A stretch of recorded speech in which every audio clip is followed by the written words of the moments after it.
Hey everybody, Mike Lejeune here with Game Changers for Government Contractors. And today I've got David with me. David, before we jump in and talk all the Wild West things that are going on in cybersecurity, why don't you take a minute, tell everybody a little bit about who you are and what you do? Michael, I appreciate that. Glad to be here on your podcast. My name is David Panzer. I'm an attorney with a boutique firm in Tyson's Corner called Fluid. Fluid is a firm that focuses on contractors in the national security space, aerospace, defense, and intelligence. Awesome. We are going to be talking about the government's enforcement of cybersecurity requirements. I think one of the things that a lot of people have been talking about is just cybersecurity, CMMC, and we keep going through that. In fact, it feels like the movie Groundhog Day a little bit. I say a little bit. It's really the last 5, 6, 7 years has felt like Groundhog Day, where every spring they're like, this is coming this summer.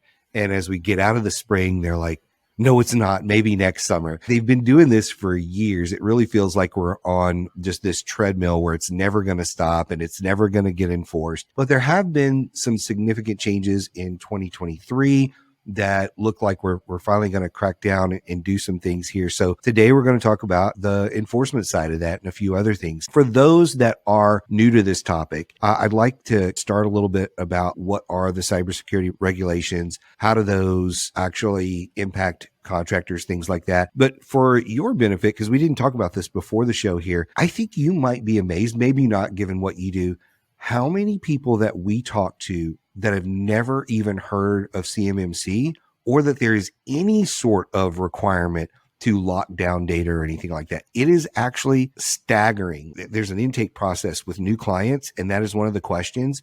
And probably 9 times out of 10, they answer, never heard of this. Don't know anything about it. That's a little interesting. So for those folks that are listening to this thinking, what are these guys even going to talk about? Why don't you give them a little bit of insight onto what cybersecurity is in just basic terms? Sure. So one of the things that I find fascinating about cybersecurity is that many of the steps that contractors are required to take are not actually all that technical. So as we're talking about cybersecurity, there are a few sets of regulations that require contractors to do various things. From a high level, the government is focused on information that contractors have at different levels. At a very basic level, there's called federal contracting information. There's information that a contractor has just because they're a government contractor. And the stuff might not be classified. It might not be controlled unclassified information, but it's still not public information. And so at the most basic level, there's a provision of the FAR that requires a certain safeguarding of that kind of information. As you move up the chain, particularly in the defense space, there's a DFAR provision that specifically addresses how to protect controlled unclassified information. And there you get into some documents put out by the NIST that are very long and complicated, and they have a whole host of metrics that folks have to hit. That's for that level. Or if you're a contractor, you're receiving government information, and it's going to be residing somewhere on your system. These are all the different things that you have to do to protect it. And then if there's an even higher level of information that the contractor is going to have, or you're in a space where the contractor is more vulnerable, there are additional obligations that are placed on contractors. And let me just take an even broader step back. One of the challenges with cybersecurity is that there are nation-state attacks happening against the U.S., but they're not just against U.S. government systems. They're against companies that hold U.S. information. And so from a federal government standpoint, from a national security standpoint, a lot of what cybersecurity is about is how do you defend the U.S. interests, where information about that interest may reside not just on U.S. government computers, but on company computers and potentially company computers that are accessed by people working at home all around the country. You bring up a good point, because I think a lot of people believe that I'm a janitorial company. What information am I going to have access to? I've been in buildings that don't exist on Google Maps or anywhere. If you have that address of a building, that could be all somebody needs to know. There's a secret facility or a facility that's not so secret. Everybody can see it from the road, but they didn't know it was a government facility because it's not listed somewhere or whatever. So it could be an address, could be as simple as the secured information there. People think I'm not in the tech space and this doesn't apply to me, but it really does apply. So speaking of that, just after Christmas last year in 2023, there were some proposed new rules for CMMC. Could you talk about two things there? One, what CMMC is for people that don't know what that is, and then maybe a little bit about what those new rules mean and what's coming.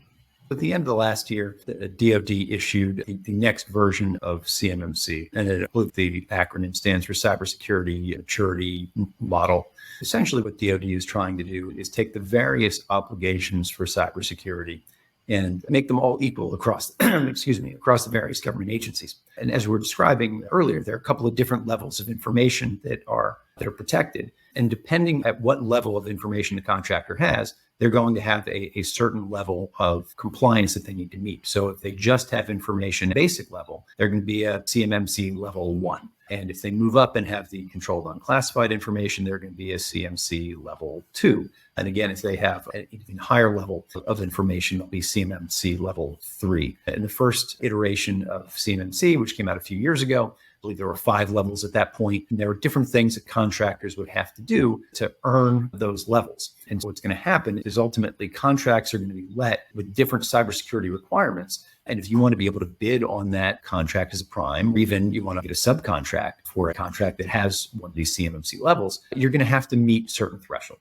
And at the most basic threshold, your company's going to be able to do a self-attestation. They're going to be able to demonstrate or make a certification that they meet certain requirements. At a higher level, there are going to be third parties that come in and do those checks. And at an even higher level, the government's going to come in and do those checks. At this stage, sitting here on February 20th, we're still within the notice and comment period for the latest CMMC rules that will drop at the end of 2023. But it looks like some version of this is going to be moving forward. In some ways, all of this is in full effect. Talked about, it seems like Groundhog Day, things are coming, but there really is a big difference between where we are today in 2024 and where we are, say, in 2019. The first real cybersecurity rule was imposed on contractors was, I believe it was Section 889 out of the National Defense Authorization Act. I think that was enforced in 2019 and maybe 2020. And that was what dealt with the Huawei equipment. So the government is concerned that there's going to be vulnerabilities for contractors or the government using Chinese technology. And that was going to be a backdoor to getting information. And the first phase of that rule was to say that no government systems could have that information. And then later, by 2020, contractors had to certify that they also were not using that banned technology in their own systems that were supporting the government. And at the time, certainly folks were aware of cybersecurity. But if you were doing a diligence check, if you were going to buy a government contractor, you might have one question to that contractor about, are you compliant with cybersecurity regulations? Or do you have a cybersecurity compliance plan? Yes or no? And certainly since then, as C potentially was going to roll out and the government has identified more details about what it expects from folks to have a compliant system, I think at this stage, we know what is expected from the government. We might not know the details. There might be certain technologies that are going to be changed. There might be different time frames when we have to report security incident. It might have to be reported in one place versus another. But generally speaking, we now live in a world in which there are expectations that we have cybersecurity measures in place and that we have a compliance regime built around it. What's interesting about that is this is not a situation where there's a carrot and stick approach. This is a situation, in my view, where there's only multiple sticks. So back in October of 2021, DOJ issued what they call the Civil Cyber Fraud Initiative. And what we heard then is that the Civil Division of DOJ was going to begin prosecuting under the False Claims Act violations of cybersecurity requirements. And there haven't been too many cases, but I'm happy to talk about the cases that have come up since then. Not long after, DoD took a slightly different approach, and there was a memo issued. Got it here. In the 2022 timeframe was June of 2022, and their DoD was explaining that essentially, if you fail to comply with cybersecurity, all contract measures are available, including termination, including a default termination, which, as you may know, is the death knell for government contractors. What are the consequences of non-compliance? About as bad as they can be for a contractor. Having to defend a DOJ False Claims Act investigation is enough to put most contractors out of business. In my view, all of these regulations provide great discretion for the government. And it's hard to know what compliance is, right? The FAR provisions, DFAR provisions talk about adequate security. And then the government tells you, at a minimum, these are some concepts to look at. At the end of the day, the measure is not whether a contractor has any information lost, because you'll see indications in some of the False Claims Act settlements that there was actually no information lost. The question is not, is there perfect security? The question is, in the view of, is a compliance program sufficient? One of the best ways to look at that, recently in, I think it was January of this year, January of last year, DOJ issued guidance on their voluntary disclosure program. And at the back of that, they talk about what a full compliance program looks like. And that's across the board. It's not specific to cybersecurity. But at the end of the day, that's a good place to look. If you're looking for what does compliance mean, in my mind, the real question is, what does compliance mean in the mind of DOJ when they might come after you? One of the things that we saw back in May of 2021, when the White House issued an executive order to improve the nation's cybersecurity, one of the main focuses was on the supply chain. The FAR provision, DFARS provision, is not only are these contract provisions imposed on primes, but they have to continue to flow down into subcontracts. Part of what a contractor needs to do is look all the way down their supply chain to make sure that any subcontractor that is touching the U.S. government systems, or that is receiving that government information, all has all of those provisions in place. And you'll see, as new clauses are written, there's a real focus on certifications by the prime, and then additional certifications down the line. One way in which being in a foreign country poses challenges, one of the things, and it tied this back to the issue of a voluntary disclosure or compliance from the DOJ standpoint, one of the things one has to do to get full cooperation credit where there has been an issue and you're trying to make disclosure with DOJ is to make sure that you're providing all information about all individuals in a timely way, including all documents. And in other places around the world, there may be different data privacy laws in place. There may be other burdens on sharing documents. All of that are challenges that have to be resolved, because if you want to get the benefit of cooperating with the government, you've got to make sure that you provide all information and address whatever challenges you have to providing that information based on being in another country. So there are two aspects of the question, both the supply chain piece and then maybe the interplay of foreign laws. Obviously, you can't look into the crystal ball and know for sure, but what are your thoughts on where this is going to evolve over the next 12 to 24 months? I don't know how much the technical requirements are going to change, but I don't think the technical requirements changing matters, at least from an enforcement standpoint. So one of the things that frightened me a lot, in July of 2022, DOJ issued a report on cyber. And one of the things that Monaco described in that report was that for all new contract provisions, both at DOJ and then ultimately writ large for the government, the folks at DOJ Civil Fraud should be having a role in those cybersecurity requirements, so that those requirements would be, quote unquote, enforceable as DOJ moves forward in its civil cyber fraud initiative.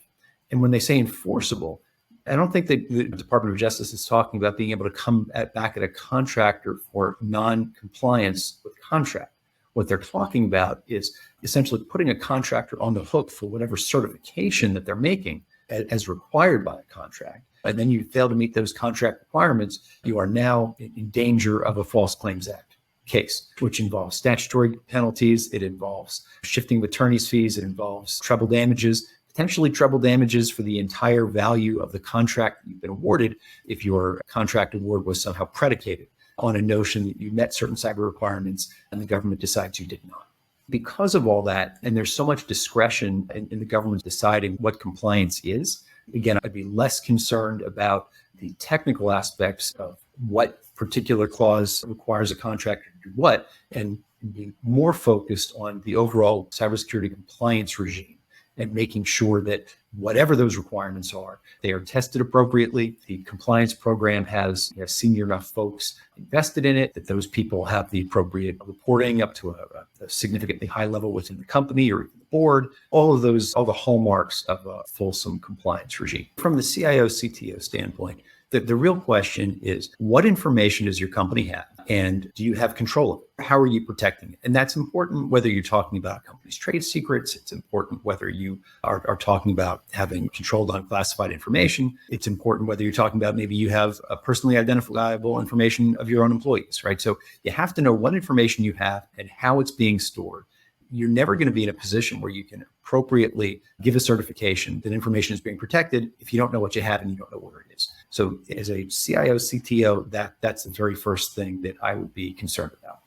As the CEO, I suppose the thing I would be most concerned about is making sure that the board understands the seriousness with which the government is taking these cybersecurity issues and making sure that the company's compliance plan and organization is appropriately funded and appropriately supported. If cybersecurity was an afterthought back in 2018, 2019, it can't be an afterthought now. And the government certainly is not looking at it as an afterthought. And just, if I could just very quickly return to the False Claims Act point along these lines, the reason that the DOJ is so focused on maybe changing some of these clauses is what the government is trying to say is that cybersecurity compliance is material to your performance of a government contract. So it's not just folks that are building rocket ships that have to have cybersecurity, right? It could be folks that just have personally identifiable information or health information of somebody in the public, and that is not secured appropriately. DOJ is going to come after you on a False Claims Act basis for not handling that information. So the government can't emphasize enough that this is a material part of being a government contractor. And while parties may disagree about that, that certainly seems to be the government's position. And as CEO, I would want to make sure that my senior management, my board, my compliance department all understood that. We'll have all your contact information published with the podcast. So if people have questions or want to follow up with this, because people may see this episode 3 years from now. Thank you again for coming on and talking about all this. I really appreciate it, Dave. Michael, it's my pleasure, and your guidance to think about these things from the outset is hugely important. And I know we're out of time, but I'll throw out one teaser. These compliance issues, these cybersecurity issues are so important. Even when you begin with looking at your companies, you bring my own device policy. That will have implications down the road when you have a cybersecurity event or you have some other voluntary disclosure. And it really is important to talk to somebody like you that could really help a company understand the small steps it takes at the beginning will have an outsized impact on how they handle problems when they arise down the line. So thank you very much for the opportunity to speak today. I really hope you enjoyed the podcast today. If you did, I would really appreciate it if you would like and subscribe to the podcast and screenshot it and tag me on LinkedIn or whatever social media you use. So thank you again for joining us today, and we'll see you next time.